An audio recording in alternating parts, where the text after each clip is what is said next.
The stars looked peaceful from the bridge of the horizon's edge. Commander Jake Morrison stood at the main window, watching the distant lights twinkle in the darkness. His ship had been traveling through space for 3 weeks now, looking for new planets and alien life. "Commander, we're getting something strange on the sensors," said Amy Brooks from her station. She was the ship's communication officer, a young woman with bright eyes and quick fingers that danced across her control panel. Jake walked over to look at her screen. What kind of strange? "There's a ship out there. It's not moving, just floating in space. The design doesn't match anything in our databases." Dr. Lisa Carter looked up from her science station. She was a smart woman who had spent years studying alien technology. Could it be a new species? Only one way to find out, Jake said. He turned to Tony Rodriguez, the ship's engineer. "Tony, can you get us closer without making noise?" Tony nodded and began working at his controls. The horizon's edge moved slowly toward the unknown ship. As they got closer, everyone could see it was huge and covered in strange markings. "It looks dead," Amy said. "No power readings, no movement. Maybe it's been floating here for years." Lisa suggested, "This could be the discovery we've been looking for." Jake made his decision. "We're going aboard. Tony, Lisa, you're with me. Amy, keep the ship ready and watch for any other ships in the area." The three of them put on their spacesuits and took a small shuttle over to the alien ship. They found an opening in the side and carefully entered. Inside, the ship was dark and cold. "The air is breathable," Lisa said, checking her equipment. "But it's very cold." They moved through the ship's corridors, their flashlights cutting through the darkness. The walls were covered in symbols they couldn't read. Everything felt old and empty. "This place gives me the creeps," Tony whispered. They found a large room filled with tall metal containers. Each container had a small window, and when Jake looked through one, he couldn't believe what he saw. "Lisa, Tony, get over here right now." Inside the container was a human child, a little girl with blonde hair, sleeping in some kind of frozen state. Jake's heart began beating fast as he ran to the next container, then the next. All of them held human children. "There must be hundreds of them," Lisa said, her voice shaking. "Jake, these are human children. What are they doing here?" Jake's mind raced. "They've been taking our people. Someone has been stealing human children." Tony was checking the container's control systems. The life support is still working. "These kids are alive, just frozen. We need to get them out of here," Jake said. "Amy, do you copy?" Amy's voice came through their radio. "I'm here, Commander. We found human children aboard this ship, hundreds of them. We need to prepare the medical bay and, Commander." Amy's voice was suddenly full of panic. "Ships. 3 alien ships just appeared out of nowhere. They're heading straight for us." Jake ran to a window and saw 3 dark ships moving toward them. They were sleek and dangerous looking, nothing like the old ship they were on. "It's a trap," he realized. This ship was bait. The alien ships began firing bright energy beams at the horizon's edge. Jake watched in horror as his ship's shields began to fail under the attack. "Amy, get us out of here," he shouted into his radio. "I'm trying, but they're jamming our systems." Lisa was working frantically at the children's containers. "I can wake some of them up, but it will take time." "We don't have time," Jake said. More energy beams hit their ship, and he could see explosions on the hull. Tony was trying to understand the alien ship systems. "I think I can power up this old ship. Maybe we can use it to escape." "Do it," Jake ordered. The old ship began to hum with power. Through the window, Jake could see the alien ships turning toward them. They had been discovered. "Got it," Tony shouted. "This ship can move."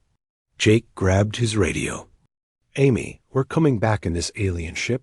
Get ready to run." They managed to wake up 50 of the children and move them to a safer part of the ship. The alien vessels kept firing, but the old ship was stronger than it looked as they flew back. Toward the horizon's edge, one of the alien ships moved to block their path. Jake could see its weapons charging up for a deadly shot. "Hold on!" he yelled. The alien ship fired, just as Lisa threw herself over a group of children to protect them. The energy beam hit the side of their ship, and Jake watched in horror as Lisa was caught in the explosion. "Lisa!" he screamed, but she was already gone. Tony somehow managed to dock their ship with the horizon's edge. They quickly moved the children aboard their own vessel while the alien ships continued their attack. "Jump, now!" Jake ordered as soon as everyone was aboard. The horizon's edge disappeared into hyperspace, just as the alien ships fired again. They had escaped, but barely in the medical bay. Jake looked at the 50 children they had saved. They were scared and confused, speaking different languages, but they were alive. Lisa had died saving them. Amy found him there an hour later. "Commander, I've been analyzing the alien ship's data. You're not going to like what I found." Jake looked at her tired face. "Tell me, these aren't the first children they've taken.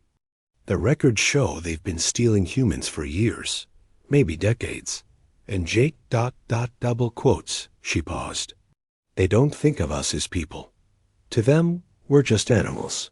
Jake felt a cold anger growing inside him. The aliens had made a big mistake.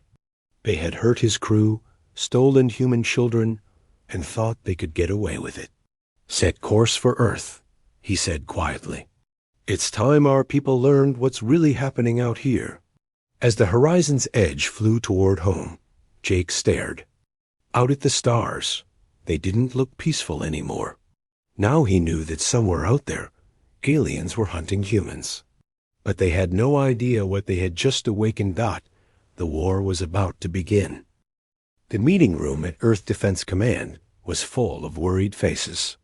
Admiral Kate Sullivan sat at the head of the table, looking at the reports from the horizon's edge. Around her sat the most important military leaders on Earth. "Show them the recording," she said to Captain Ryan Pierce, the intelligence officer. Ryan pressed a button, and a hologram appeared in the center of the table. It showed the alien ship and the containers full of human children. Several people in the room made shocked sounds. "This is what Commander Morrison found 3 days ago," Ryan said. 50 human children, all taken from our colonies over the past 10 years. But that's not the worst part." He pressed another button, and alien symbols appeared in the air. "We've been working day and night to translate their language. What we found changes everything." General Marcus Webb leaned forward. "Just tell us, Pierce. According to their records, we are classified as a Class 7 primitive species. That means we're considered animals, suitable only for experiments and slave work. The aliens call themselves the Zephyrian Collective, and they've been hunting us for generations." The room fell silent. Admiral Sullivan's face grew hard. "How many of our people have they taken?" "We don't know exactly, but the numbers could be in the thousands, maybe tens of thousands." Ryan pulled up more data. "They sell humans to other alien species across the galaxy. Some are used as fighters in games, others as test subjects for experiments. Some are kept as pets." "Pets?" said Colonel Jane Miller, her voice full of anger. "The aliens don't think we're smart enough to be real people. To them, we're just clever animals that can be trained to do simple jobs." Admiral Sullivan stood up. "What else do we know about these Zephyrians?" "They're part of something called the Galactic Confederation. It's a group of alien species that controls most of the galaxy. They've been the ruling power for thousands of years. And they think they can just take our people?" General Webb said. Ryan nodded. "But there's more. We managed to make contact with some of the humans who were taken. This surprised everyone. Contact? How? Admiral Sullivan asked. The children Morrison rescued had communication devices hidden in their clothes. We traced the signals and found a resistance network. There are humans fighting back across multiple star systems. The hologram changed to show a young woman with dark hair and determined eyes. This is Elena Vasquez. She's a second-generation human born in alien space. Her parents were taken when she was very young. Elena's recorded voice filled the room. Earthships, if you're receiving this, know that you are not alone. There are thousands of us out here, and we've been waiting for you to find us. The aliens made a mistake when they took us. They thought we would be easy to control, but they were wrong. Where is she? Admiral Sullivan asked. A mining world called Kepler 438b. She leads a group of about 300 humans who have been planning attacks on alien facilities. But they need help, the recording continued. We've learned to use alien technology. We've adapted to their worlds. Some of us have even developed enhanced abilities from exposure to alien environments. We're not the same humans who were taken, but we're still human, and we want to come home. General Webb was taking notes. What kind of enhanced abilities? Some can see in different types of light.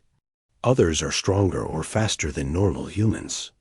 A few can even interface directly with alien computer systems. It seems that humans adapt to alien environments better than any other species the aliens have encountered. That's not all, Ryan said. Elena's group isn't the only one. We've detected at least 12 other human resistance cells across different star systems.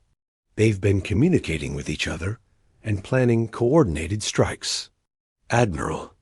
Sullivan walked to the window, looking out at the Earth below. So while we thought we were alone in the galaxy, our own people have been fighting a war out there. And winning, in some cases, Ryan added. The aliens are starting to realize that humans are more dangerous than they thought.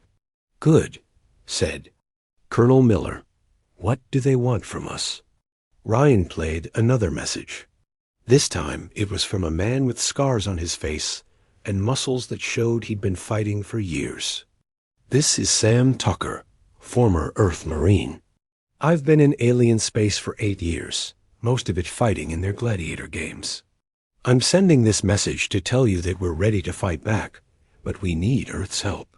We need ships, weapons, and reinforcements. The aliens are planning something big, and if we don't act soon, they'll start targeting Earth directly. The room was quiet for a moment. Then Admiral Sullivan turned back to the table. What are options? We can try to negotiate, said a civilian advisor. Maybe we can work out some kind of deal with this Galactic Confederation. Negotiate? General Webb stood up angrily. They've been stealing our children for decades. They think we're animals. But we're outgunned, the advisor argued. They have technology we can't match. Ryan cleared his throat. Actually, that might not be true. The data we recovered shows that human neural patterns are unique. We can learn and adapt to alien technology faster than any other species they've encountered. Some of the rescued humans have been reverse engineering alien devices. What does that mean? Admiral Sullivan asked. It means we might be able to build weapons and ships that combine human and alien technology. We could have advantages they don't expect. Just then, an alarm sounded. A communication officer rushed into the room. Admiral, we're receiving a transmission from space. It's from the Zephyrians. Put it through, Admiral Sullivan ordered. The hologram changed to show a tall, thin alien with silver skin and large black eyes. Its voice was cold and mechanical when it spoke.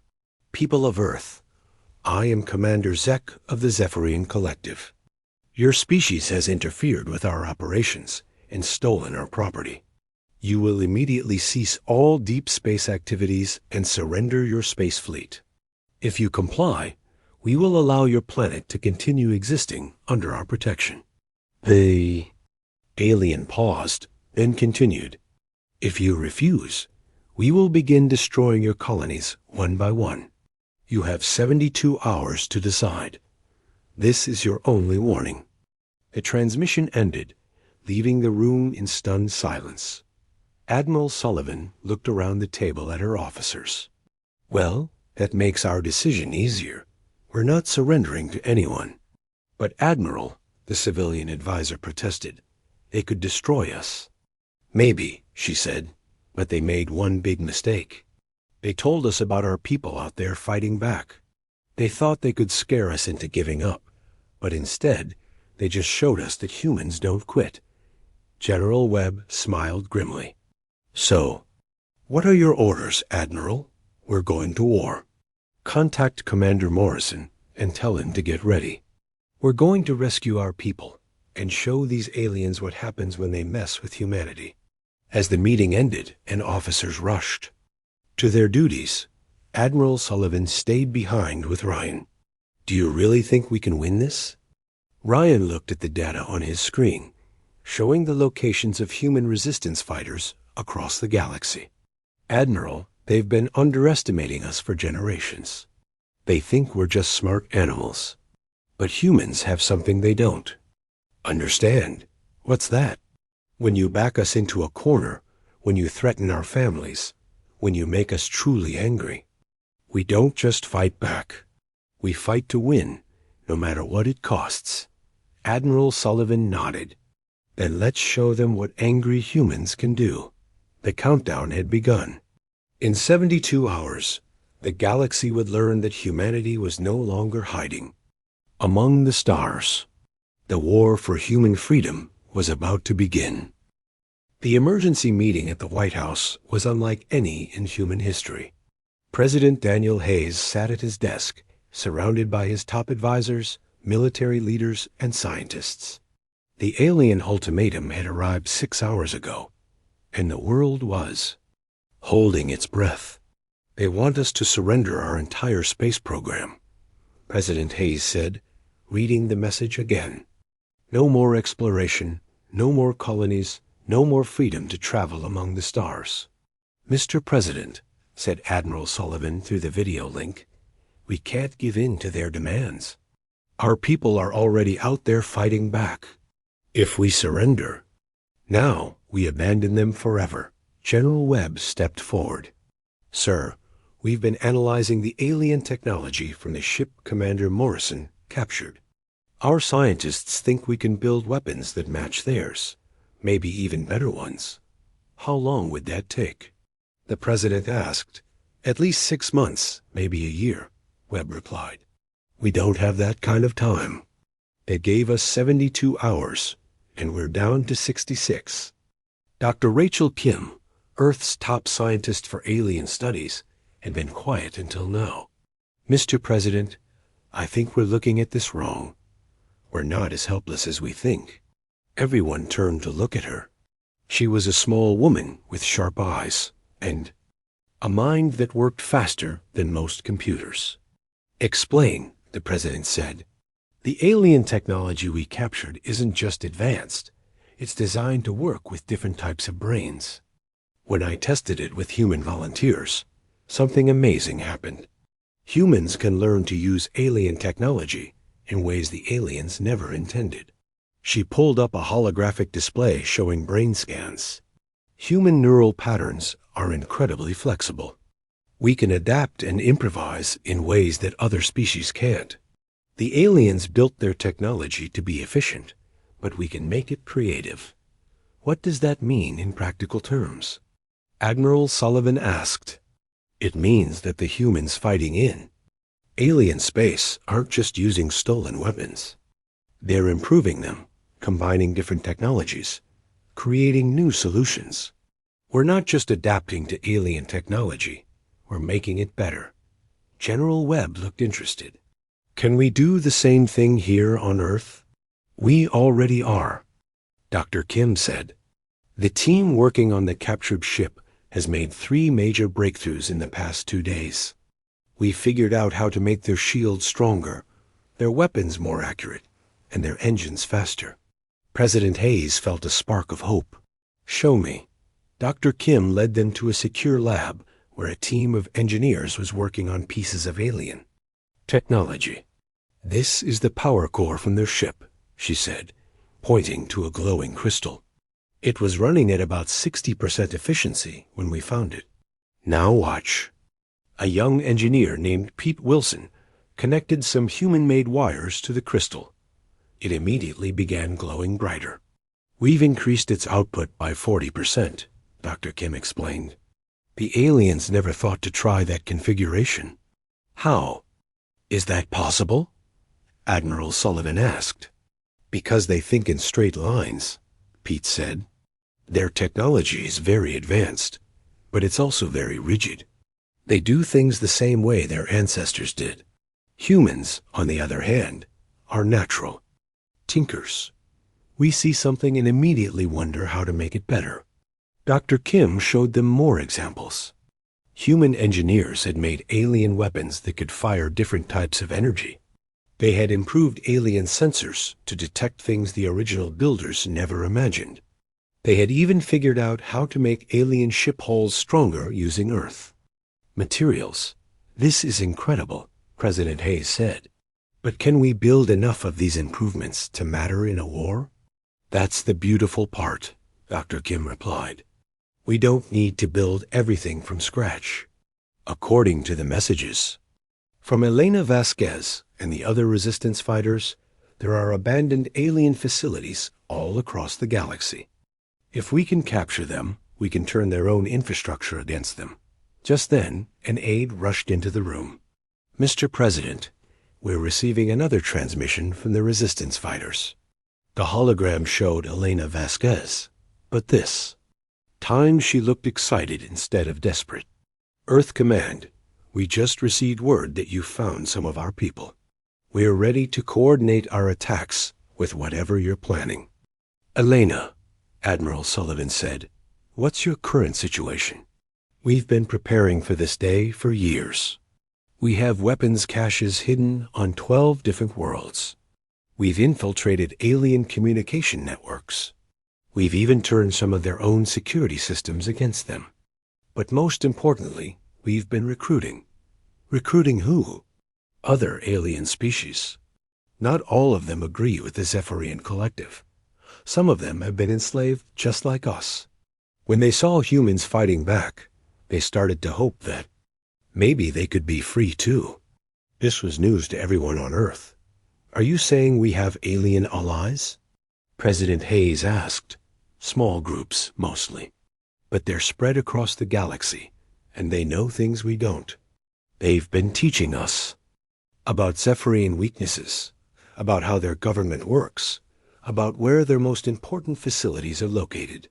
Sam Tucker's voice came through the transmission. "Mr. President, the aliens made a big mistake when they gave you that ultimatum. They thought it would scare you into giving up. Instead, it just told every human in the galaxy that Earth was ready to fight back." "What do you mean?" Admiral Sullivan asked. The message was broadcast on open channels. Every human in alien space heard it. Right now, resistance cells are activating across 50 different star systems. We're not just fighting for survival anymore. We're fighting for freedom. Alana's face reappeared. "Earth Command, we're ready to begin Operation Homecoming. We've identified the locations of major human prison camps and slave facilities. If you can provide support, we can start freeing our people within hours." President Hayes looked around the room at his advisors. "General Webb, how quickly can we mobilize?" "Our space fleet? We have 30 ships ready for deep space operations. They're not as advanced as alien vessels, but with Dr. Kim's improvements, they might be able to hold their own." "Do it," the president decided. "Admiral Sullivan, I'm authorizing immediate military action. We're not surrendering to anyone." "Yes, sir," Admiral Sullivan replied with a smile. "I'll contact Commander Morrison and get our ships moving." As the meeting broke up, Dr. Kim stayed behind with the president. "Sir, there's something else you should know. The tests we've been running on human volunteers show that exposure to alien technology doesn't just let us use their devices. It's actually changing us. Changing us how? Some of the volunteers are developing enhanced cognitive abilities. Others are showing improved physical capabilities. It's like human DNA is designed to adapt to alien environments. President Hayes thought about this. Is that good or bad? I think it's exactly what we need. The aliens have been controlling the galaxy for thousands of years because they're more advanced than everyone else. But humans aren't just adapting to their technology. We're evolving beyond it. 2 hours later, the president addressed the world. My fellow humans, today we learned that we are not alone in the galaxy. We also learned that for decades, our people have been taken from us by aliens who think we are nothing more than animals. He paused, looking directly into the camera. They are wrong. Today, we begin the fight to bring our people home. Today, we show the galaxy that humanity will not be enslaved, will not be silenced, and will not be stopped. Across the world, people watched as the first human war fleet prepared to launch into deep space. In secret bases, scientists worked around the clock to build weapons that combined human creativity with alien technology. And in the darkness between the stars, human resistance fighters prepared to strike back at their captors. The Zephyrian Collective had wanted to scare humanity into submission. Instead, they had awakened something they didn't understand, the fury of a species that had never learned how to quit dot in alien space. Elena Vasquez received the message that Earth was coming. She smiled as she looked at her fellow fighters, humans who had been slaves, but had become warriors. Did you hear that? She told her team. Earth is coming. It's time to remind the galaxy what happens when you mess with humanity. The war had begun, and the aliens were about to learn that they had made the biggest mistake in galactic history. The Terran Fury was the most advanced ship humanity had ever built. Commander Jake Morrison stood on its bridge, watching the stars ahead as his fleet prepared for the biggest rescue mission in human history. Behind him, 30 Earth ships followed, each one equipped with the new hybrid technology that combined human engineering with captured alien systems. Commander, said Captain Amy Brooks, now his second in command, we're receiving signals from the resistance fighters. They're ready to coordinate their attacks with our arrival. Jake nodded. 3 months had passed since the alien ultimatum, and humanity had not been idle. While the Zephyrians waited for Earth's surrender, human engineers had been working day and night to build a war fleet that could match alien technology. What's our first target? Jake asked. The mining world of Kepler 438b, Amy replied. Elena Vasquez reports that there are over 2,000 human prisoners there, including many children. It's also a major supply depot for the Zephyrian military. Dr. Rachel Kim, now serving as the fleet's science advisor, looked up from her instruments. Commander, I'm detecting something interesting about that system. The aliens have been using human workers there for over 50 years. Some of the prisoners have been there their entire lives. What does that mean for our mission? It means they've had time to really understand alien technology. Elena's people aren't just using stolen weapons. They've been improving and modifying alien systems for decades. They might be more advanced than we are. Jake smiled. Good. We're going to need every advantage we can get. The fleet emerged from hyperspace at the edge of the Kepler 438 system. Immediately, alarms began sounding as alien patrol ships detected their arrival. 6 Zephyrian vessels approaching, reported Lieutenant Mike Foster from the weapons station. They're demanding we surrender immediately. Response? Amy asked. Tell them we're here to collect our people, Jake said. If they want to fight, we're ready. The alien ships opened fire first, sending bright energy beams toward the human fleet. But the Earth ships were ready. Their new shields, designed by human engineers who had studied captured alien technology, held strong against the attack. "Return fire," Jake ordered. The human weapons were different from what the aliens expected. Instead of simple energy beams, they fired bursts of modified plasma that could adapt to different types of shields. The alien ships, built to fight predictable. Enemies were caught off guard. 2 alien vessels exploded in the first exchange of fire. The others retreated, sending urgent messages to their command centers. "They're calling for reinforcements," Amy reported. "We have maybe 30 minutes before more ships arrive." "Then we better work fast," Jake said. "Launch the assault teams." Down on the planet's surface, Helena Vasquez watched the battle in the sky through her hidden observation post. Around her, 300 human resistance fighters prepared for their part in the operation. "Earth ships," she said into her communicator. "We're ready down here. The main prison complex is heavily guarded, but we've been planning this attack for months. Elena, this is Commander Morrison. What do you need from us?" "Just keep those ships busy. We'll handle the ground forces." Elena turned to her team. These weren't the scared prisoners the aliens thought they were controlling. They were humans who had been shaped by years of struggle, who had learned to fight with alien weapons and think with alien knowledge. "Remember," she told them, "we're not just rescuing prisoners today. We're showing the galaxy that humans don't stay down when you knock us over." The attack began simultaneously from space and ground. While Jake's fleet fought the alien ships, Elena's team struck at the prison complex with weapons the aliens had. Never seen before, Sam Tucker led a group of former gladiators against the main gate. He had spent years fighting in alien arenas, learning how their warriors thought and moved. Now he used that knowledge to predict their tactics and counter them. "There, trying to surround us," he called out to his team. "Standard Zephyrian formation. Switch to pattern 7. The humans moved like they had been fighting together for years, which many of them had.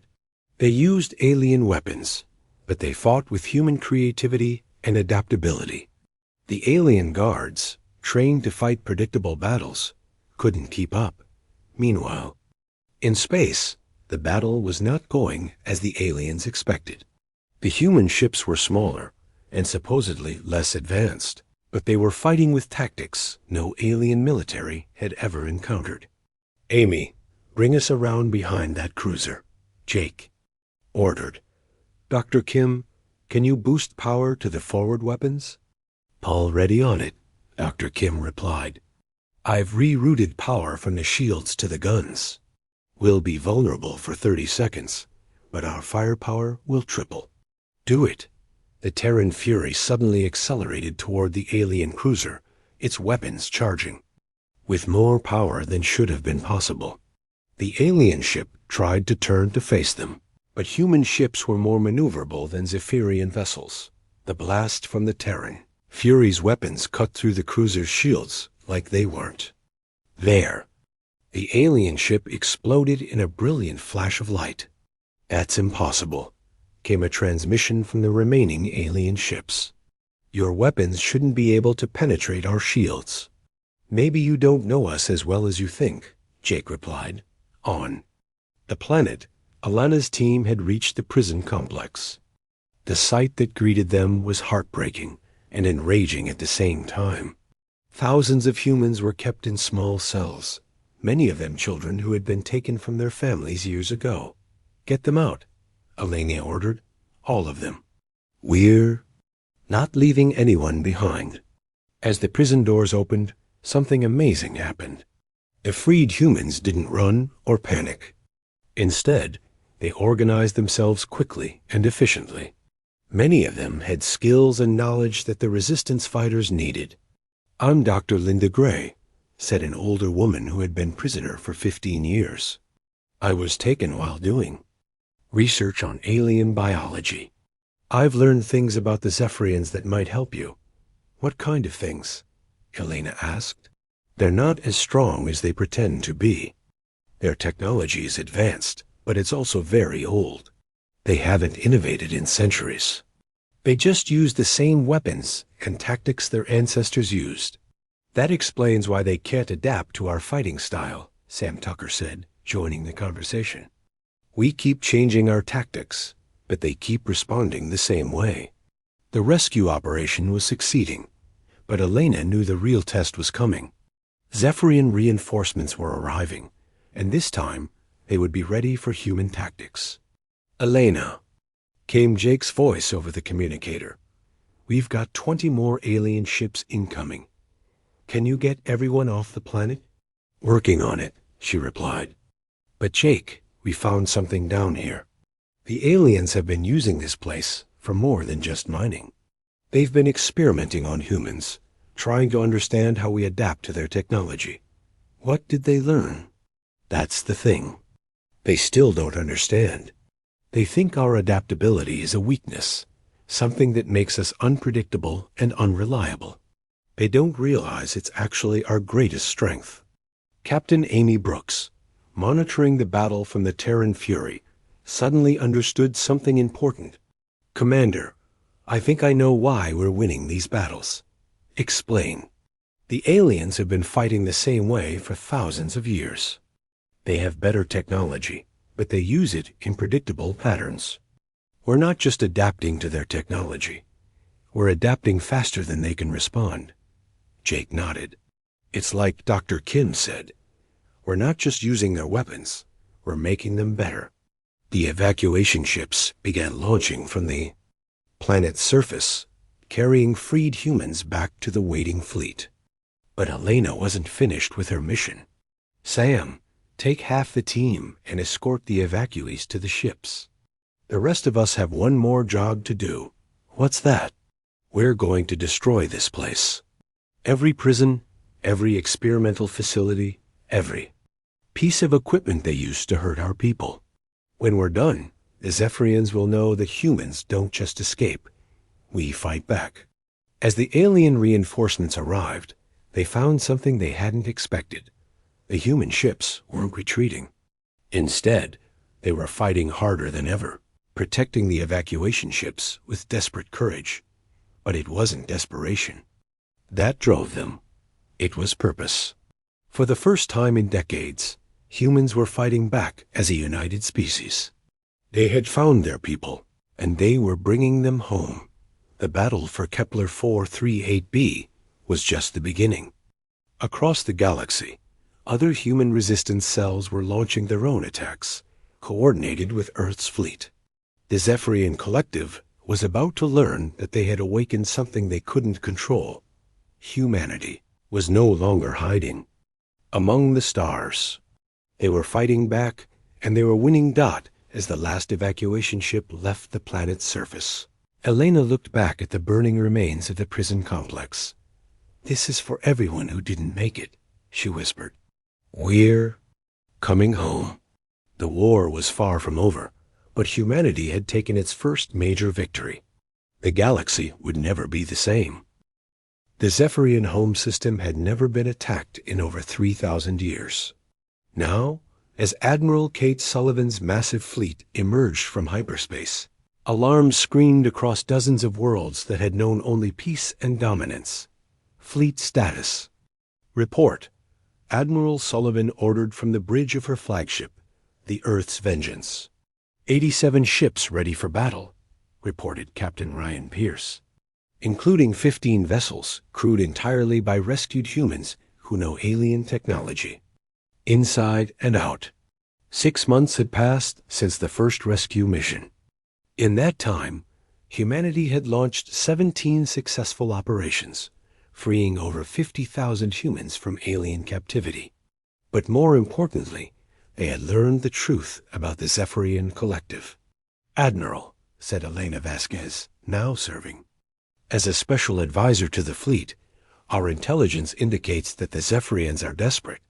They've been recalling ships from across the galaxy to defend their home system. Good, Admiral Sullivan replied. That means our other operations are working. How many human resistance cells are active now? Over 40, spread across 32 star systems. And it's not just humans anymore. We've got alien allies on 12 different worlds. Commander Jake Morrison joined the conversation from his ship, the Terran Fury. Admiral, we're detecting massive energy readings from the planet's surface. They're powering up something big. Dr. Rachel Kim's voice came through the communication system from the science vessel Discovery. I'm analyzing the energy patterns. It's unlike anything we've seen before. The power levels are enormous. What do you think it is? Admiral Sullivan asked. Based on the data we recovered from captured facilities, I believe it's their ultimate weapon. Intelligence reports suggested they were working on some kind of consciousness transfer technology. Elena's face grew serious. Admiral, during my years in captivity, I heard rumors about a Zephyrian project called the Great Uploading. They've been trying to find a way to transfer their minds into other species' bodies. Why would they want to do that? Jake asked. Because they're dying, Elena replied. The Zephyrians are an ancient race, but their bodies are failing.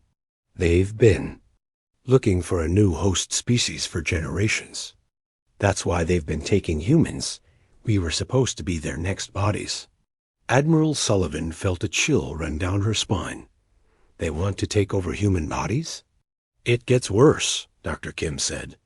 According to the data, they believe human.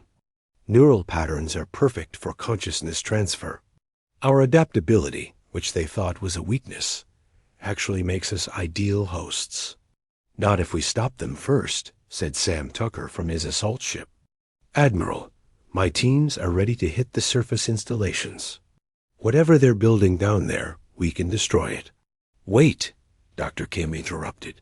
I'm getting some strange readings from the planet. The consciousness transfer device, it's not just being powered up, it's being activated. Suddenly, the space around the human fleet filled with bright light. A massive beam shot out from the planet's surface, targeting the largest concentration of human ships. Evasive maneuvers, Admiral Sullivan ordered. All ships scatter formation? But the beam wasn't meant to destroy ships. As it washed over the human vessels, something extraordinary happened. Instead of killing the crews, the beam seemed to be trying to connect with their minds. Admiral, shouted Captain Amy Brooks from the Terran Fury. The beam is trying to access our neural patterns. It's the consciousness transfer device. Dr. Kim was frantically working at her instruments. They're trying to upload Zephyrian minds into human bodies, but something's going wrong. Human neural patterns are too complex. The transfer is failing. On the planet's surface, the Zephyrian leadership watched in horror as their ultimate weapon backfired. Instead of taking over human minds, the consciousness transfer was working in reverse. Human thoughts and memories were flowing back into Zephyrian systems. This is impossible, screamed the Zephyrian High Commander. The primitive species cannot resist our technology. But humans weren't just resisting, they were adapting. Elena Vasquez, standing on the bridge of the Earth's vengeance, suddenly felt a strange sensation in her mind. Images and knowledge that weren't her own began flowing through her consciousness. Elena, what's happening? Admiral Sullivan asked, seeing her advisor's eyes glowing with a strange light. I can see it, Elena whispered. I can see their memories, their history, their weaknesses. Admiral, they're not the ancient masters, they pretend to be. They conquered the galaxy by stealing technology from other species. They haven't innovated anything in thousands of years. Across the human fleet, similar transformations were happening.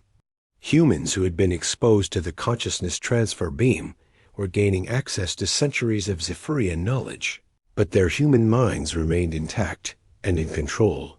Sam Tucker laughed as alien technical knowledge flooded his mind. I know how to shut down their defense systems. I can see the command codes. Dr. Kim was amazed by what she was witnessing.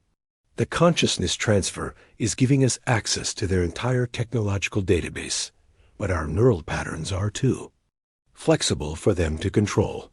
We're absorbing their knowledge without losing ourselves.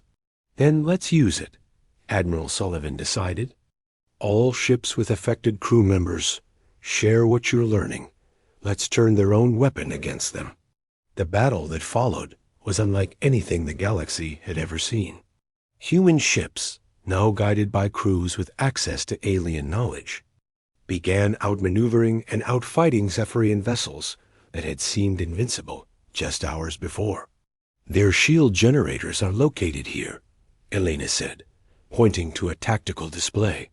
And their weapon systems have a 2-second delay between shots. Jake used this knowledge to guide his fleet through the Zephyrian defenses like they weren't there. Target their command ship.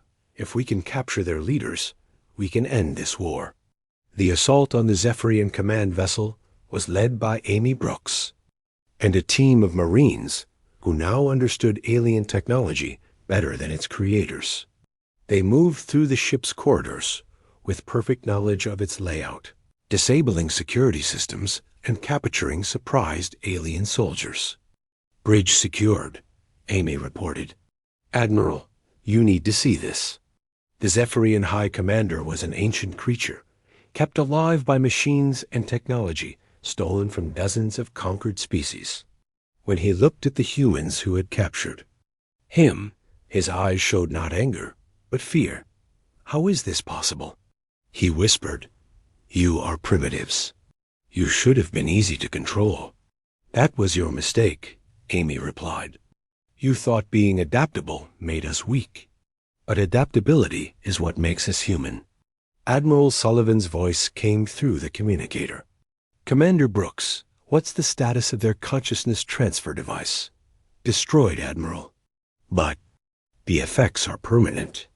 Every human who was exposed to the beam now has access to Zephyrian knowledge. We know everything they know."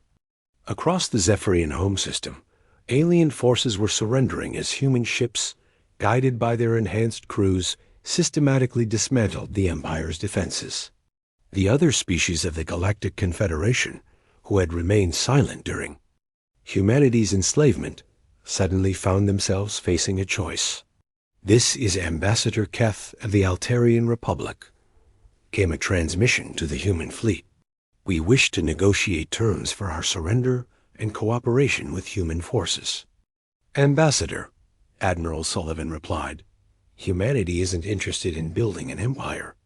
We want our people back, and we want to make sure this never happens to anyone else." Over the following weeks, the galaxy transformed. The Zephyrian Collective collapsed as subject species rebelled, inspired by humanity's success. Human knowledge, enhanced by alien technology, spread to oppressed peoples across dozens of worlds. Elena Vasquez found herself serving as humanity's first ambassador to the new Galactic Council, an organization dedicated to cooperation rather than domination. The Zephyrians made one critical error. She told the assembled representatives of 50 different species. They thought that being different meant being inferior. They never understood that diversity is strength. On Earth, President Daniel Hayes addressed a celebration in New York. "Today, we welcome home over 100,000 humans who were taken from us. But more than that, we celebrate the fact that humanity has taken its place among the stars, not as conquerors, but as liberators." Commander Jake Morrison, now Admiral Morrison, stood with his crew aboard the Terran Fury as they prepared for humanity's next mission, helping other species develop their own defense capabilities. "You know," Amy Brooks said to him, "the aliens were right about one thing. Humans are adaptable. But they never understood that our greatest adaptation is our ability to help others adapt too." Sam Tucker, now leading a joint human-alien security force, smiled as he watched former enemy species working together. They wanted to use our bodies as hosts for their consciousness. Instead, they ended up hosting our ideas about freedom and cooperation. Dr. Rachel Kim continued her research, but now she was working with scientists from dozens of species, sharing knowledge and making discoveries that benefited everyone.